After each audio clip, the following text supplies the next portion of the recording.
What is going on, ladies and gentlemen? It's your boy Jay Spence the King, and this is the Buffalo Rumbling Vidcast and Podcast Network. And we're coming to you this morning with some breaking news, with some fun news.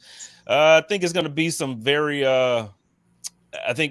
polarizing news is probably the best way to put it. You're going to have two sides to this. Third and Cole. Mr. Cole Beasley himself is back in Buffalo, back in Western New York. He signed today with the practice squad. And we just wanted to jump on really quickly, get some reactions to this. I have my man Thomas DeLaus with me. He is the host of Buffalo Late Night and also of the post-game Buffalo Rumbling Show. And then we have Sarah Larson. She's one half of the Three-Man Rush Show and got a bunch of other stuff that she's working on too. She's gonna be everywhere. So I think we're gonna have some more Buffalo Rumblings people jump on and talk about this. But first, let's get Sarah's initial reaction. Then we'll get Thomas's and let's get it. Yeah, I mean, I just don't want any distractions. I'm looking forward to Beasley being back. The team wants him back. I think Josh really wants him back, and I think that's kind of where we're at right now. We don't really have any confidence in the slot, and he's going to give us that confidence, I think, back. My biggest concern is, him creating that distraction and the comments and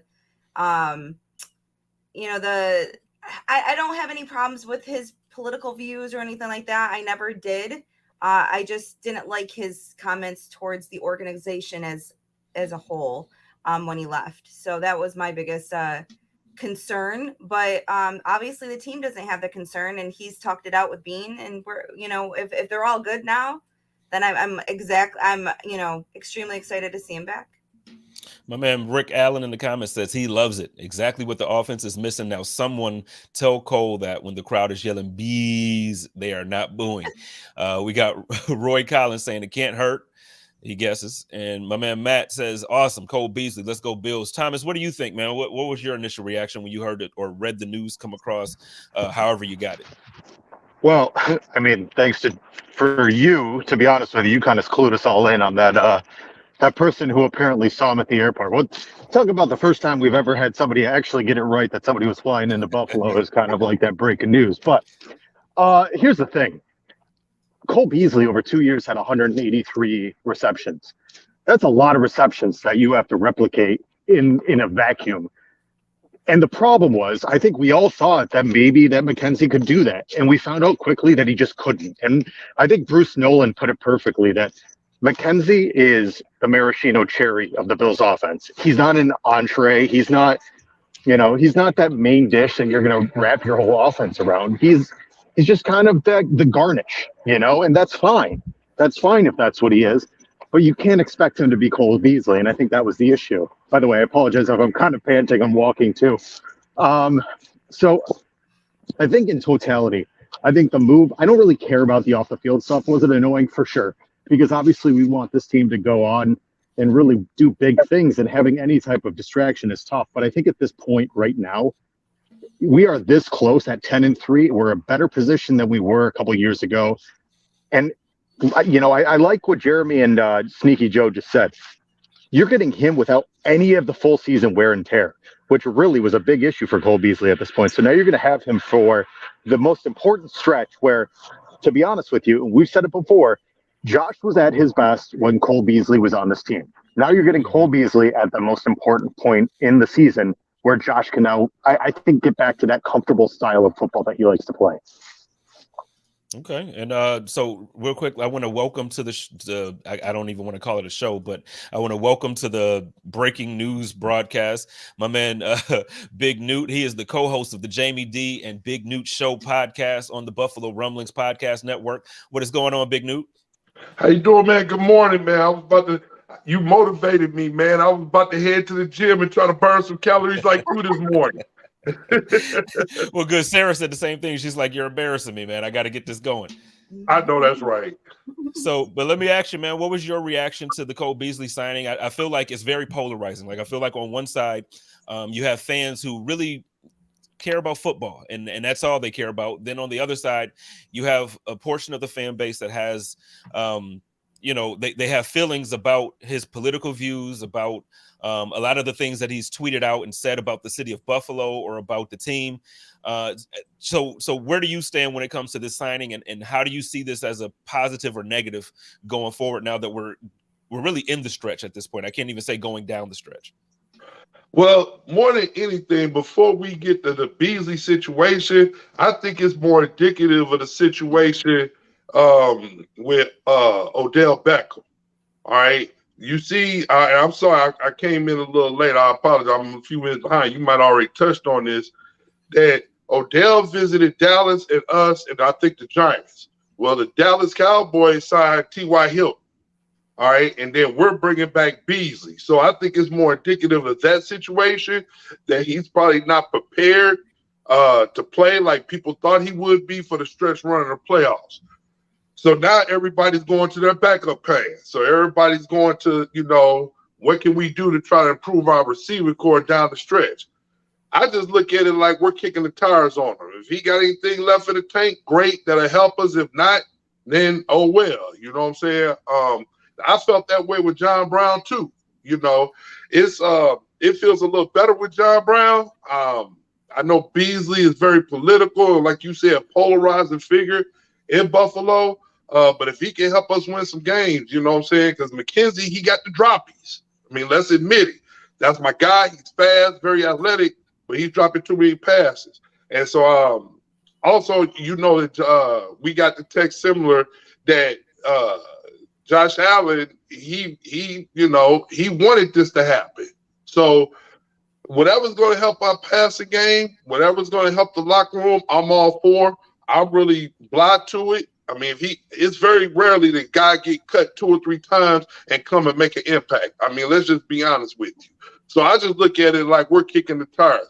I don't have a problem with his political views. Everybody has an opinion. That's great. And if he can help us, wonderful. I just think this is low cost, low risk. So why not? Yeah, and I hear everything you're saying. On the one part, I want to agree with you and kind of go a little bit deeper. Me, Joe Miller, and John Fina, and we have this group chat, and we were talking about it this morning. I don't want to leave Big O out. Jerry was in there as well. And one of the things that was mentioned in there is that, like you mentioned, Josh Allen wants this. So I think now what Buffalo Bills fans can also kind of look at, we're entering into the phase where now Josh Allen he's a superstar on the level of, like, if you watch the NBA at all, LeBron James signs who he wants to sign with the Lakers, right, or wherever he goes. When Tom Brady signed down in Tampa Bay, he's like, no, I want Antonio Brown. Nobody wanted Antonio Brown. Right. He said, I want Antonio Brown. We're going to sign him. Now you have Josh Allen where, look, let's be real, like you mentioned, and I think Sarah kind of alluded to this also. You look at the relationship, how it's severed between Cole Beasley and how it's in the Buffalo Bills organization, and even somewhat to the fan base. Josh Allen said, man, forget all of that. I want Cole Beasley back right now. Now, if it's going to work, who knows? I personally don't think that he lost a step. I think it was the relationship part of it last year. And then when he went down to Tampa, I mean, he wasn't there for any part of the offseason. He wasn't a valued member of the offense at that point. You figure at that point, Cole Beasley was probably the 6th option down there in Tampa Bay. You're behind Mike Evans, you're behind, Godwin, and like they have a roster down there where, it's tough to crack the top 3 receiver core. Right now in Buffalo, behind Diggs, there is absolutely a need for short situations or really just any type of production out of the slot. So I think it goes a long way to look at this and say, okay, Josh Allen at this point is calling some shots now. It's not just now about the great mind of Brandon Beane. It's not just about the great coaching of Sean McDermott. Now we have a quarterback that has proven himself enough within the organization to say, well, this is what I want, so go get it. I think that speaks volumes of who our quarterback is. I want to swing this back to Sarah real quick. You made mention earlier about how, you don't want any distractions or you just don't want any issues necessarily in the locker room. Joe in the comments, and I think a couple of us who know certain players and get to talk to certain people, he says that he has it on good authority that the wide receiver room loves Beasley. I'll take it a step further and say that the team loves Beasley. he doesn't think he's going to be a distraction to the team, and Josh asked for this move to be made. So when you say distractions, are you just talking about off-field media stuff, or are you talking about locker room breakdown? Like what are you Yeah. referring to when you mention? Yeah, I mean both, realistically, but it has been well covered that the team loved him, and the wide receiver group loved him. I know McKenzie and him were very close, and they both, McKenzie had made multiple mentions. The only reason why he finally went and got the vaccine was because of the penalty he got, and that they both got at the same time. I think that at this point in time, it's towards the end of the year. But I think that bringing him in is probably less of a distraction in the locker room than it would have been bringing Odell in. As much as I wanted Odell to be a Bill, just getting him acclimated would have been a distraction. I don't think getting Beasley, acclimated to his surroundings is going to be difficult at all, because he just left. So I think it'll be easy. He already knows the offense. There might be a couple of things changed up with Dorsey at the helm now, but I don't think it'll be hard to get him out in the field. Just like, we brought Smoke back, and 3 days later he was out there. He was probably out there more as a decoy, but he was still out on the field. So, I think the fan base is going to react to this differently than the team itself. And they supposedly asked the team, is there any objections to this? And no one objected. If the wide receiver room is not objecting to bringing another receiver in, then it's definitely not a bad thing, because this is going to take away playing time from somebody. Well, I mean, if you want my opinion, I'm glad it's taking away playing time from certain people like McKenzie. That's just me, but that's just me.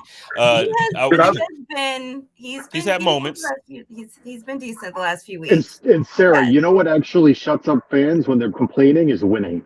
So it doesn't matter what happens, as long as we're winning and Cole Beasley produces, those fans will pipe down real quick.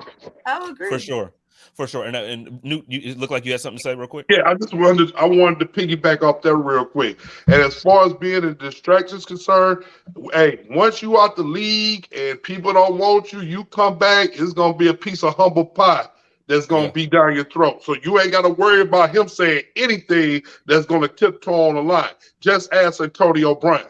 Antonio Brown should have been walking the straight line, and he got to talking. Now he at home dealing with all kind of other stuff. So, and another example is probably Carmelo Anthony. Remember when Carmelo Anthony was like, come off the bench? I ain't coming off the bench. And then he was out the league for a little while. You ain't heard anything from him since. So I think it's going to be kind of like that with Cole Beasley. We don't have to worry about anything coming from his camp.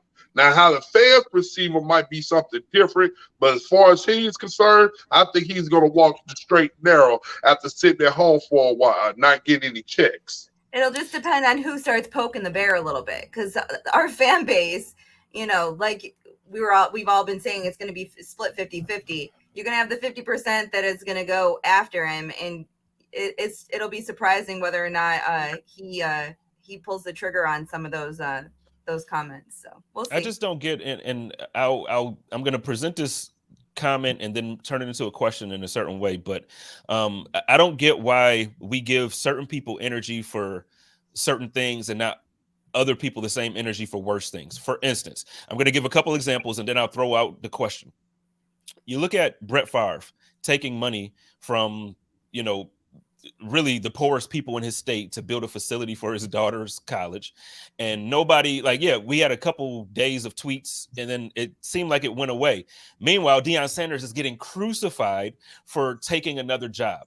Then you look at Cleveland. They trade away 50 billion first-round picks, and they give this guy $8 million guaranteed. Now, I'm obviously exaggerating here with the numbers, but they paid this guy a fully guaranteed contract, and I mean he's getting it. He's getting the attitude, but by no means was he blackballed from the league, or by no means was he, Now Cole Beasley, I can't say that I agree with a lot of his political takes. I can't say that, and I think I've been on record over the last few years saying that when COVID happened, his take on certain things, I actually came out and said, look, I don't agree with this, but I love Cole as a player. I love Cole as a person too. I don't agree with everything.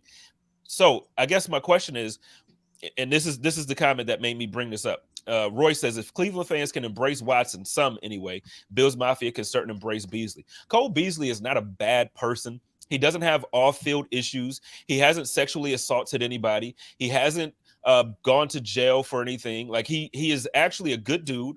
The locker room loves him, like we kind of talked about. Let's start with Thomas on this one, then Newton. We'll end up with Sarah, and then we'll get some reactions on some other things coming up. But Thomas, what's your, I guess, reaction to me saying that? So I think it's tough, right? I think in the NFL, quarterbacks get a pass that they shouldn't necessarily get. A lot of times, the NFL kind of allows them to get away with things that other positions wouldn't necessarily get that credit for, just because of literally the position that they play in football. I think the other thing is, to be honest with you, in a team like Buffalo, where for the most part, most things were going right. I mean, there wasn't a lot of injuries. The team was playing well. So the one thing that was happening was Cole Beasley. He kind of just stuck out like a sore thumb. So it was easy pickings for him. I mean, it wasn't necessarily, I think, that people thought he was a bad person in and of itself, though. I think that in the state of our society with what was going on, people looked at the COVID stuff, and it was very polarizing. And a lot of times it segmented a lot of people. People lost friendships and family members and a lot of different stuff. So I don't think it was necessarily just Cole Beasley. I think if you look across the board, there's people that don't talk to people they talk to for most of their lives because of that stuff. And it's a prevailing factor in society that with social media, with everything that's going on, people have an opinion and now they feel less inclined to hide it. And so that being said, I think Cole Beasley was just by proxy in the wrong place at the right time. And he is very vocal. And, he's a rap artist and he's really good at it. So he's obviously very keen to putting words, and he's eloquent with what he says. I think it's just, to be honest with you, like I said, if this can get washed away real quick if Cole Beasley just goes out there and performs. And at the end of the day, you're going to have people in Buffalo that no matter what Cole Beasley does, he could come out and apologize. It'll never like him anyway. Because, I mean, you even saw when Colin Kaepernick came to Buffalo, that there were Buffalo fans making some pretty egregious remarks to the guy, and he's never done a damn thing wrong. So I think it's one of those situations where you got to hope for the best and expect the worst. And really, at the end of the day, people have to dissect football and reality, because that's the problem, is they don't. They look at football and they think it's the real world, and it's not. It's a game and it's a job for these people, but they have real lives outside of this stuff, and they're allowed to have opinions just like you and I. Big Newt, what do you think about that, man? Oh man, it's a lot to unpack, man. I don't know if we got enough time on this show, man. But I want to go through the points you went on. We all know that the media doesn't treat everybody equally. They don't treat everybody fairly. So I hope we all can agree on that. So with the Deion Sanders situation, like I said on my pod, I know Deion. Well, I ain't gonna say I know Deion. I'll say I've been around Deion numerous times, and the way he acts in the media and on TV, that's how he acts in real life. He talks a lot of trash, and we all know when you talk a lot of trash, you're gonna get backlash when you do things that people don't like. He's a naturally nice guy. He will give you the shirt off his back. I know him because my best friend played with New Orleans. He and Deion had the same agent, and I'm sorry to cut you off. Call him and tell him to come on the code of conduct. You know what I mean? Call Deion and tell him to holler. Well, I haven't seen this dude in like 20 years, but I mean, plus I look totally different. He probably won't even recognize me. So, but yeah, I mean, I think he getting a blowback. I'm saying all that to say he's getting a blowback because, like, once again, like I said on my pod, it's like a relationship for the single people out there. And I'm trying not to be too crude, but it's like a guy telling a young lady that he wants to, hold hands with. Let's just say that for our PG listeners. I don't want to be in a relationship. I don't want to be your boyfriend. And then the girl says, okay, but then you call her every morning. Hey, beautiful. Hey, you want me to bring you a latte to work and all this? Bring you something to eat? I'll bring you some Panera, right? And so then you do all that to wind up holding hands with the young lady, and then she takes it seriously, and you're like, well, I told you the whole time I didn't want a relationship. Well, that's essentially what Deion Sanders did to HBCUs. He let everybody know that he wanted a Power 5 job. But then when you make songs 2 months ago talking about if I ain't swag, who is swag, and all that stuff, then you're giving people the false sense of, hey, you're here, you're with us. And so what he's getting is just due because he shouldn't have did all that. You told them you didn't want to go, you wanted to be Power 5. That was your ultimate goal. You should have never said that, hey, I'm swag, I'm here for the law. You shouldn't have did that. With that being said, I'm rooting for Colorado. I'm a big Notre Dame fan. He just took one of our commits, a high 4-star running back out of Kansas. I'm rooting for him. I want him to do well, but he deserves what he's getting. All right.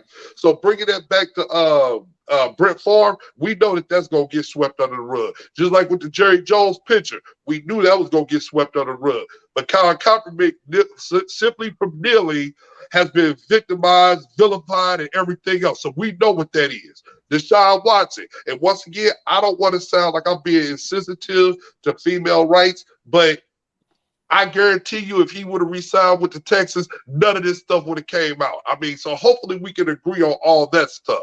All right. But as far as Cole Beasley is concerned, I think like what you said, I think if he comes in and he helps us win, all that stuff in the past is going to be pushed to the back. I see no reason for people going to continue because Bills Mafia, man, we love our own, dude. Even if it's something that's polarizing and can be politicalized, because we all got our stance on things. But one thing I've noticed over all these years being a Bills fan, when it comes to Buffalo Bills, it doesn't matter. All right? It really does not matter. As long as we win, and God forbid, if we win the Super Bowl, no one's going to remember any of that back stuff. As long as he stay quiet, and I think he will. I think he's going to stay quiet about it. I hear you. And before because I want Sarah to get her comments in on this as well. Before we do, I want a couple people, and this is not, I'm not mad at all, but Bill says, what are you saying? Media started a lot of crap with Beasley. Jessica said, please understand, you are also the media now too, just a bit smaller. I'm a podcaster. I think all of us can can agree. We would like to be considered media, but I mean, we do podcasts and we have our own opinions. We are by no means in the position to sway the reality of what a lot of people think. So when you're talking about guys like, I'm not starting crap this morning either. When you're talking about guys like Jerry Sullivan, you're talking about guys like Sal Capaccio, you're talking about these guys who are literally beat reporters for these big organizations and cover the Bills exclusively. That's the media. We are a lot of, and actually we've been called fan sites recently by certain people. So I just want to caution you, like, yeah, we love the community that we have and we love the support that all of you give us, but we are not media. That's not who we are. So please just understand, we didn't create the narrative about Cole Beasley being a jerk or whatever everybody thought that he was or what everybody was saying. So I just want to kind of clear that up because I hear that now often because we got check marks with some of us and all this other stuff. We are not. We are podcasters. I have my own opinions. I am by no means my word is not bond when it comes to this stuff. Sarah, why don't you get your comments in there and let's keep it going. Yeah, I mean, not to kind of drag out, everything with Watson and with Deion. Again, we all have our opinions, and some of it gets, I guess, amplified, and the ones that don't, it's because you need a few people to start pushing it, and then everyone else just attaches to it, and that's kind of what seems to happen with all the big, storylines. And the ones that don't become big, it's because not enough people attach to it, and it's sad that you have ridiculous issues going on with, say, Deion. I hate it for JSU, but I love it for Deion. I think that it'll be great for him. And he never really shied away from the fact that he wanted that opportunity. And he was always there saying he wanted that opportunity. But, people are going to make it about them and say, he never really wanted to be at a HBCU. And then it gets amplified. And then when it comes to Watson, screw him. I don't even want to talk about him. It is what it is. And yes, it's, again, something that was more closer to me than probably affected me, emotionally than others. But Kaepernick was blackballed from the whole freaking NFL because of what he did. I think that, again, we attach ourselves to certain situations, and then if it gets amplified, it gets amplified. If not, then it kind of goes, under the rug. So, what we all want to reflect upon when it comes to Beasley is he's playing for the Bills now. If he comes in and we win, and the first time he makes a catch, we're all going to be up in arms and, loving on the guy again. The second he makes a drop, everyone's going to, head to Twitter and they're going to, be talking crap. So, that's how we are as a fan base. We always have been. We do it with McKenzie weekly, where 1 minute we're, talking, trash about him, and the next minute we're all like, he was the savior of the game. He had 98 yards the other day. That's just how we are as a fan base. So, I wish Beasley would delete his Twitter and social media for the end of the year so that he doesn't have to deal with our fan base, because I don't want him to go out there with any impressions of, this fan base doesn't deserve it. I want him to be out there, focused on the team, focused on his brothers, and just go out there and play. All right, so now let's switch it from the political talk and all of the reasons why why people disliked him in the first place, and now let's talk some football. Thomas, let's start with you, man. What is it that you think? Because again, he has been out technically for a year. I know he played a little bit in Tampa Bay this year, but he's been out. So what is it that you envision for him coming back? How is he going to benefit this team other than just having guys in the locker room that Josh Allen's comfortable with? Well, I mean, let's start at the very bare minimum. Cole Beasley provides Josh peace of mind. That alone is paying dividends no matter what, right? I mean, if we have a quarterback that doesn't have to stress about where he's throwing the ball, then he's in a good shape, right? The other side of that is Cole Beasley, he can open up so much more of the offense, because if they have to start worrying about the check down going forward, now they have to actually be more. They have to bring the safeties down. They have to have the linebackers by the box. They have to be so much better and so much more well protected against every facet of this offense. And then on top of that, what makes it even more dangerous is the fact that now I think, and this is just my perspective, I think it might take some stress off of Gabriel Davis. I just don't think, and I knew this at least about halfway through the season, that Gabriel Davis, regardless of injury, wasn't going to be able to carry the team the way that we all anticipated. And that's nothing against Gabriel, and maybe at some point he might be that.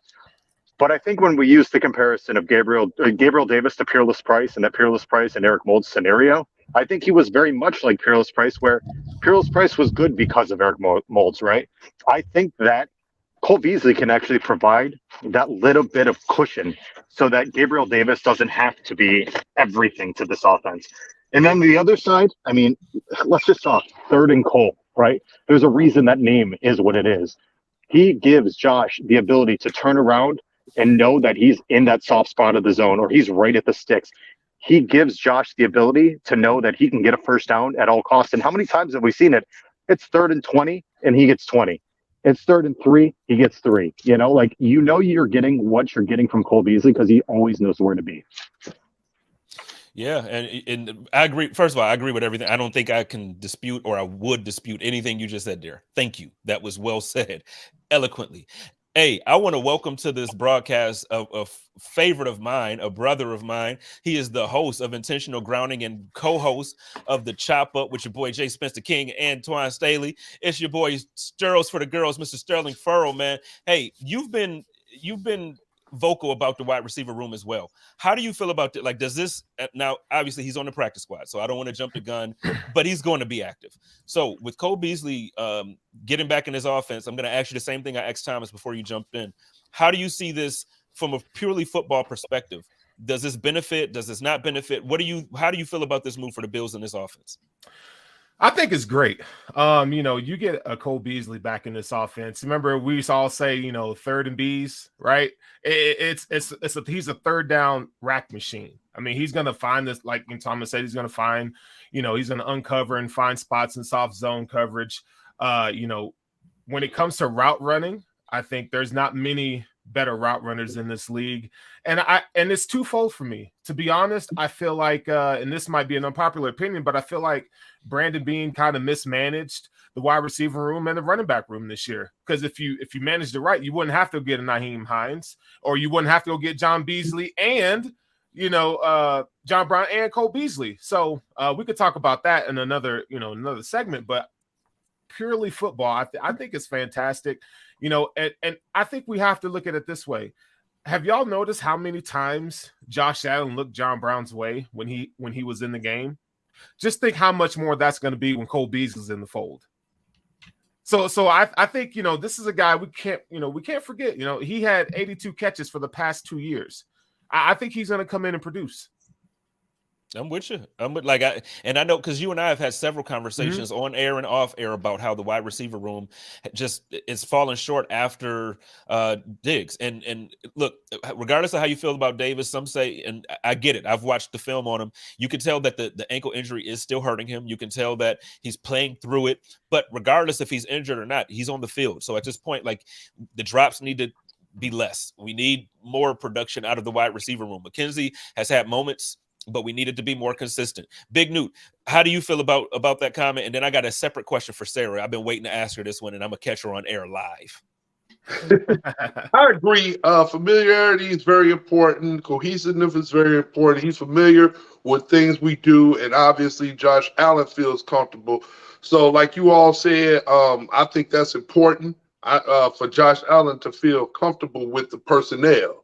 And so obviously for him to petition to get him back, that's saying a lot of what we already know about the wide receiver room. When we talked about in the summertime, we needed guys to take steps, and obviously he feels like that they haven't. So I'm all for it. Once again, we're down the stretch run. I'm all for whatever makes him more comfortable and trying to get him back playing at an MVP type level, because the last couple of weeks he hasn't. And don't get me wrong, I'm not kicking dirt on him. I mean, Josh Allen is still one of the better quarterbacks in the NFL, but at the beginning of the year, he was on fire. He was MVP. Now we really haven't been hearing that. So if we can get him not only winning, but getting him back on that level, I think that'll be great going down to the stretch end and heading into the playoffs.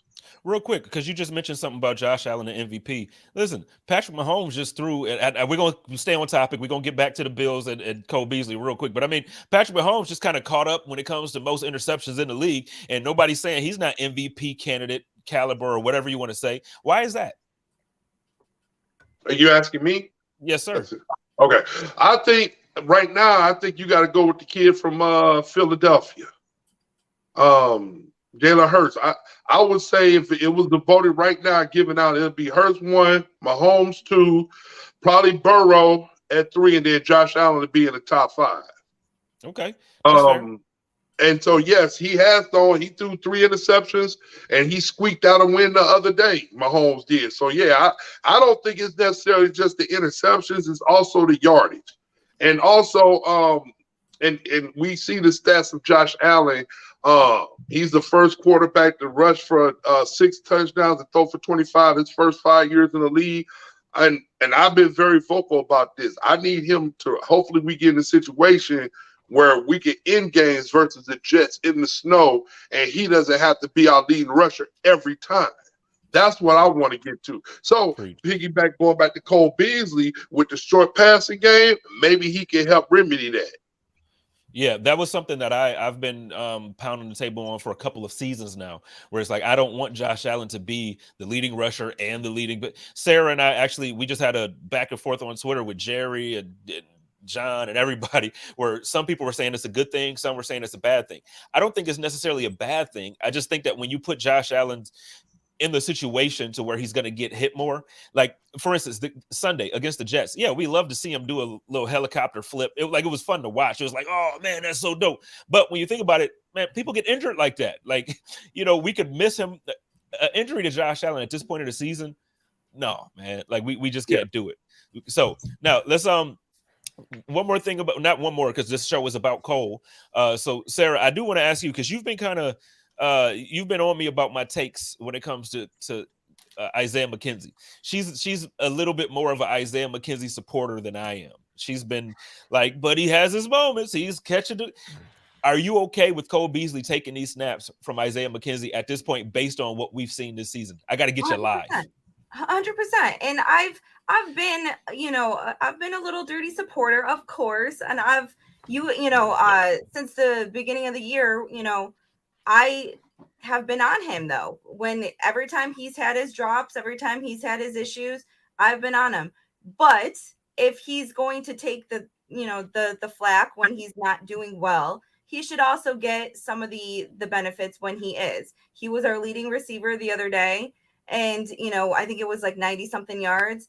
If it wasn't for him, I think it was maybe it was a Detroit game or the Patriots game. I don't remember which one it was. If it wasn't for him, we probably wouldn't have won the game because no one else was stepping up at wide receiver. So, we joke a lot about, consistency and what he's doing out there. The last couple of weeks, he's been pretty darn consistent for the most part. Yes, he had 2 drops. Well, I'll say he had 1 drop and then one was uncatchable the other day. But the 1 drop he had was literally right in his hands. And now he's, on Twitter talking about, it was a wet ball and everything else.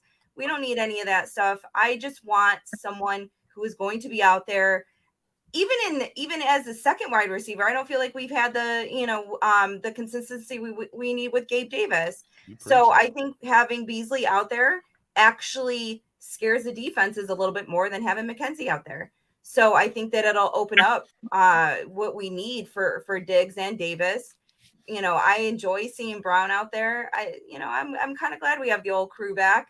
And yes, I'm completely okay. I was on air 4 weeks ago before McKenzie had said, or had started doing better, saying that I'd rather see Shakir out there, see what he got. So, yes, I've been a supporter, but I'm also a realist and I want to win, period. I'm with you. So, Thomas, I have a question for you. So, bringing Cole Beasley back, is this where the fan base finally has to apologize to me for being honest about who Nahim Hines truly is? Like, I get that he's a very talented punt and kick returner. He's a good depth player when it comes to the running back position, but everybody expected him to step in and be this slot receiver, like this extra slot receiver to come in and save the passing game. I think this admits what we said earlier, that probably not going to get Odell Beckham Jr. or he's not ready. B, now I'm talking about the Nahim Hines situation as well. I guess this is C now because I asked Sarah about the McKenzie situation. And then after you answer this, I'm going to swing that same question down to Sterling because, again, we've had conversations on that. So I think it's interesting with Nahim Hines. I'm going to go on both sides of the fence here. I think that there's potential for either argument. And I think the reason I say that is I think James Cook has made it so that you don't necessarily have to involve Nahim Hines. I mean, James Cook has stepped it up in a certain aspect, whereas I do agree with you in a sense that I just don't know if Nahim Hines, if it was his inability or his lack of experience or what it was, but he just hasn't really gotten into the offense, or maybe we're all just clueless and we don't know anything about the front office. And really what it was is that he just wanted a really nice punt returner. Who knows? Brandon Beane just is a wizard, right? I agree. I don't think Odell Beckham's coming here at this point. I think it's kind of a writing on the wall is that he probably is not healthy. But my guess is, in terms of what's going on, I think Cole Beasley probably basically made it so that Nahim Hines becomes even less of an aspect to this offense and may just be a punt returner, kick returner going forward. Sterles? It's tough. I agree on the sense that, Odell's not coming. Maybe they can take a stab at him in the offseason. As far as Nahim Hines goes, I think I look at it in kind of a couple different ways. One, I think it's a move for the future. I think that I think James Cook is RB1 next year, and I think Nahim Hines is number 2. When you look at like Brian Dable and Ken Dorsey, they want to use multiple backs. They believe in a 3-back system. And he's just that third back that's going to have opportunity. One of the things that we have to keep in mind, too, look how they're managing the rookies this year. Like, they're not giving these guys a lot of opportunity in terms of they're new and they're learning the system. And so I think, we're seeing, the coaching staff kind of make a shift to having these guys. They want guys out there they could trust and that they know they're going to be where they're supposed to be. However, caveat that it is the running back position, and that, in my opinion, that's the easiest position to come in and know where your assignments are and so forth. So I don't think there's an excuse for the offense not to use Nahim Hines as much. I believe that they should use Dalvin Cook because I think he's lightning in a bottle. But as far as Cole Beasley's concerned, I mean, look, no Odell, so Cole is coming. But you know what? The crazy thing to me is you knew that this offense had issues, 10 weeks ago. right? Why are we just now bringing Cole in? Why are we just now bringing John Brown in? It just don't get me wrong. I trust the process and all those things, but damn it, I'm going to question it sometimes. And I think it's fair that we question some of these moves that Brandon Beane has made. You know, I think that they put too much emphasis and trust in Gabe Davis, and I think they did the same with Ken Dorsey. Now, look, Ken Dorsey's a good offensive coordinator. It's still one of the better offenses in the league, but situationally, I think they could be a lot better. Anybody want to jump in and comment on that? I agree with him. To piggyback off what you just said, I feel like sometimes we feel like as fans that Brandon Beane is above reproach because he hit on the most important thing, and that was Josh Allen. Once again, on my pod, I talk extensively about how we need to fix the line. In my humble opinion, you can fix the offensive line in one offseason. And I feel like our offensive line has done better, but I just feel like our run game isn't where it needs to be. All right, but we're winning. So it kind of like, all right, well, we're not going to question it. The fans going to be like, oh, well, what do you know? You don't know nothing and all that stuff, you know. So I agree with you. It's hard because, like I said, I don't want to. I agree totally with what you just said. Why didn't we do this sooner? Because it's like we all agreed that we seen this coming. But I think some of that is that we thought that Gabe Davis would take a step, and he necessarily hasn't. And Isaiah McKenzie has been kind of hit and miss. So I just think it's one of those things where we got to take a look at it. And I'm glad he's doing something. He's seeing that the fact that it's not where it needs to be, and so he's trying to do something about it. But once again, the wide receiver room could have been dealt with during the draft. I mean, we got Shakir. We got to bring him along slowly. Is this something we could have did in the offseason? But my concern is, like, to follow what you just said, is the offensive line also. I think we need to go offensive line and protect Josh Allen more, even more than what we already have. All right. Well, Sarah, I want you to follow up on this question here. Roy Collins in the comments said if Beasley is moved to the 53, which I think it will be sooner than later that he's activated to the active roster, who gets cut to make room? Yeah, I want to say I felt like we had a spot available with all the moves that we have, but with him being on, the practice, I think we have a spot that we can move him up the same ways we're going to end up moving John Brown up. But I haven't checked into that yet. Obviously, it all just happened, but I feel like he'll actually be moved up and active as well as John. So, but we let go of Stevenson. So I feel like, and then brought him back to the practice squad. So I feel like we might have a spot available, but don't quote me on that. Sarah, I believe you are correct. I believe we have 52 active presently. Yeah. So, okay. We'll see how it all plays out. I do want to say I feel like we haven't addressed this, already because of finances. I feel like, you wait a little bit.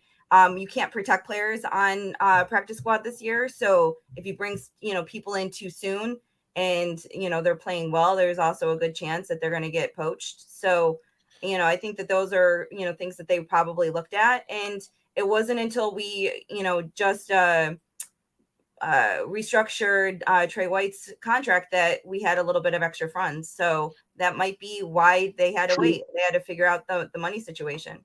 Well, devil's advocate there, because I agree with you, but just devil's advocate. It seems like they were willing to sign Odell Beckham Jr. and there are reports out there that he's looking for close to like $20 million a year. So I just feel like I don't think he's going to get that. But what I'm saying is, if they're willing to do that, I don't think I don't think that the cap room or the cap is fake, like some people say.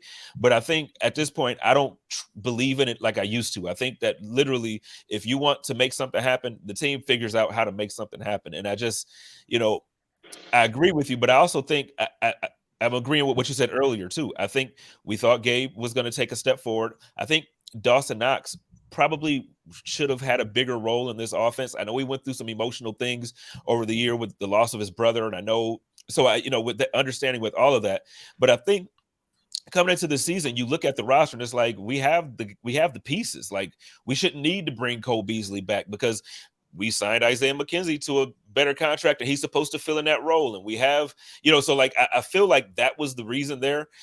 Sterling, when I say that, what's your response to that? Because like I said, I don't think it's the cap. I think that they just assume that, okay, these guys are going to be better. We have the roster, but it just hasn't worked out. What is your response or reaction to that?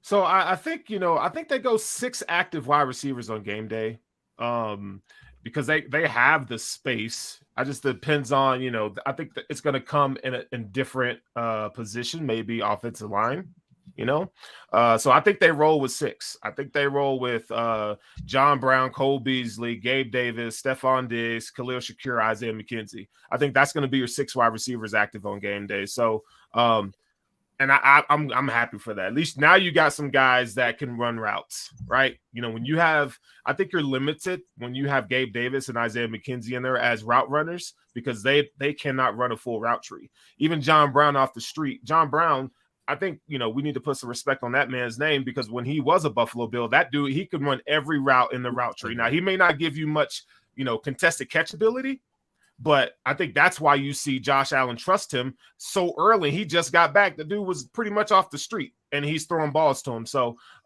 now Josh Allen has a full stable of route runners, which that's what Josh Allen was trained on, and that's what he learned on. So they're trying to get Josh Allen more comfortable in this offense again. So I'm happy for it. Just to let you guys know, so with Cole also being signed to the practice squad, we just signed Brandon Bryant back to the 53-man roster. And Marquez Stevenson has now actually just been released from the practice squad again. So that all just happened. And that's shout out to Marquez Stevenson. Good luck to him, whatever ends up happening with him. But I think that, we can, as much love as we want to give Brandon Beane, I think we can admit that there's been some misses. Like we had the Cody Ford experience gone wrong. We've had now Marquez Stevenson. Now injuries played a part. I think we let go of Isaiah Hodgins prematurely. I don't think that he would have been a superstar wide receiver, but I do think he could have helped in the situation that we're in this year. So I just think that sometimes there's some misses and we give them a lot of love. And now hopefully they're trying to recreate the magic of the year that Josh kind of blew up on the scene, like the year of COVID when Josh was like, okay, I'm an MVP candidate. I think they're trying to recreate that with this level of defense that we're playing, and hopefully we can, but that's tough. That's really tough. So anything else before we go ahead and get ready to get up out of here? I appreciate everybody for hanging with us in the comments and all of you for jumping in with us. But if there's anything anybody wants to bring up real quick, now would be the time to do it. I will say this. Oh, I just wanted to say that the other thing is I forgot that we had put Vaughn on IR, so that opened up another spot as well. So we still might actually have a spot. So that's all I wanted to say. Okay, Thomas. What I will say in regards to your comment about Brandon Beane, and I think it does hold some value for sure, is you're starting to see with Bill Belichick a very similar situation, right? Once Tom Brady's gone, people are looking, and the allure of Bill Belichick and what he is or was is starting to crumble underneath him. He doesn't have that same kind of, I want to say allure again, but doesn't have everybody looking at him like he's this just genius of a GM or coach. And you're starting to see a lot of that was Tom Brady. And that's what you're going to get with, Josh Allen, and really any good quarterback. Is a good quarterback is going to mask a lot of the failures and the issues that a GM just might run into over the course of time. And the other part about it is, I think the big thing we have to just take, give him some grace and give him his flowers is Brandon Beane. If you look at the hits against the misses, has been statistically one of the better GMs in terms of what he's been able to do for this franchise and what he's turned around in this franchise. But the one thing I will say, and I liked what you brought up about Isaiah Hodgins, but I don't want to get Joe Miller heated on a Tuesday morning, is that I do agree that I think Brandon Beane went into the season with the feeling that he had it figured out in the wide receiver room. He thought Gabe was going to step it up. You already know what you have with Diggs. He thought McKenzie, based on training camp, and if you had gone to training camp, you would have assumed that McKenzie was going to step it up. He didn't assume that Crowder would break his ankle. Like there was just so many miscalculations or things that happened that weren't expected. That I think that all those things and all the injuries alone just on the season have really thrown Brandon Beane in a curveball. So I think that we have to look at in totality and what we are. And Spence, you said it yourself. We're 10-3 people. Like I know sometimes it's hard to look in a rose-colored glass and see all the good things that are happening, especially when you win like you do against the Jets. But we do have to remember that they're 10-3 with every injury that they've had happen. Their $120 million defensive end is done for the year. So I think bringing in a Cole Beasley, albeit in the situation that it is, it might just be the fact that, you know what, when the rubber meets the road, you go back to what you know and what works best. And sometimes just shit hits the fan, and this is what you have to do. Yeah, I agree 100%. I did want to kind of bring back really quickly. Sarah mentioned the signing of Brandon Bryant. Did that have any correlation? Was there also news at all about Phillips? I feel like he's just injured. I think he's day to day or like, week to week here. I do anticipate him being back sooner than later, hopefully this weekend. But I didn't hear anything other. Was there any other news? No, not in the report. It was just a news break thing that I got on my phone as we were all talking. Okay. All right. Well, ladies and gentlemen, we're going to get ready to wrap this up. My man Roy Collins in the comments said he should probably get back to work before his boss comes along. Great pop-up show. Listen, Roy, thanks for hanging with us. Everybody, thanks for hanging with us. Real quick, I want to give everybody like 15 seconds. Why don't we roll around, let everybody know where they can find your content. If you have anything, well, maybe more like 25, 30 seconds. Because if you got anything coming up this week, it's a big week. I want everybody to know about it. Steros, will start with you. Hit Big Newt up, then Thomas, and then Sarah, and I'll end us off here. Yeah, no, intentional grounding will be on Saturday because that's when the Bills play. So it'll be 2 hours before kickoff. And Mountain Time, that's 6:15 for you guys. That's 8:15. So we'll keep it locked and loaded right here. Yes, sir. Big Newt. I want to say real quick, last hour, Mike Leach, the coach of Mississippi State, passed away after a massive heart attack at 61 years old. So rest easy, Mike Leach, man. He's incomparable. If you ever talk to the guy, man, it was never anyone like him. So rest in peace and shout out to his family. And on a positive note, I'm very happy that Brittany Griner came home to her family. Let's get the other guy. I can't remember his name now. I'm going to top of my head. The Marine. Let's get him home also. So. But yeah, we're Jamie D Big News Show podcast comes on Wednesday. You can hit us up at Twitter at @big_Newt. Man, I appreciate the time.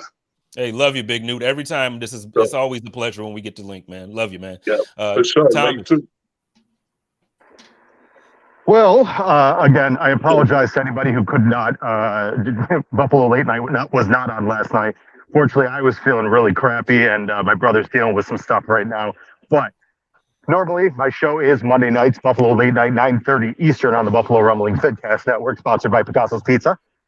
Treat yourself to the most flavorful pizza. There you go. And also, I host the Buffalo Rumblings post-game call-in show, as well as now the Buffalo Rumblings halftime show. And you can call in. We're the only call-in show in all of the, fan sites, as they call us. Aside from all that, I truly appreciate you guys letting me come on today while I'm working. And you can follow me on the Thomas DeLoss on Twitter. Hope you guys all have a great day and go Bills. You sound like the guys, the Ohio State. I can't stand those. Oh, man. Sarah, why don't you let everybody know? I think you got a nice show coming up this week, and it's a little different this week as well. Yeah. You guys can follow me on Twitter at Sarah_Larson. And then I'm one half of the 3-Man Rush. We usually go live on Thursdays at 9 p.m., but I will be traveling. So we're going to go live on Wednesday, probably going to be Wednesday for a couple of weeks, just from traveling schedules and everything. But I'm on with Jerry Ostrowski. So check us out. All right. And y'all know how I do it over here. It's your boy, Jay Spencer King. Tonight, it is Tuesday. So that means I'm going live. I have my dog, Big Mike Golick Jr., the man, the myth, the legend himself, joining me tonight to talk about the Revenge Tour 2.0. We're talking Miami Dolphins, and we're going to talk about how we're going to smack them boys when they come into Orchard Park for the cold weather. And then tomorrow, join me for the Hump Day Hotline, Wednesday night, 8 p.m. I got the Hall of Fame. He going to get in. My man Ruben Brown is going to be joining me, and the Big O is going to join me before he hangs out with Sarah for the 3-man rush. So everybody, y'all enjoy your day. Don't get fired. Get off the internet and go Bills. Y'all know how we do. Hey, take care of each other, love each other, and live in peace. And as always, stay positive, test negative. Go Bills. Go Bills.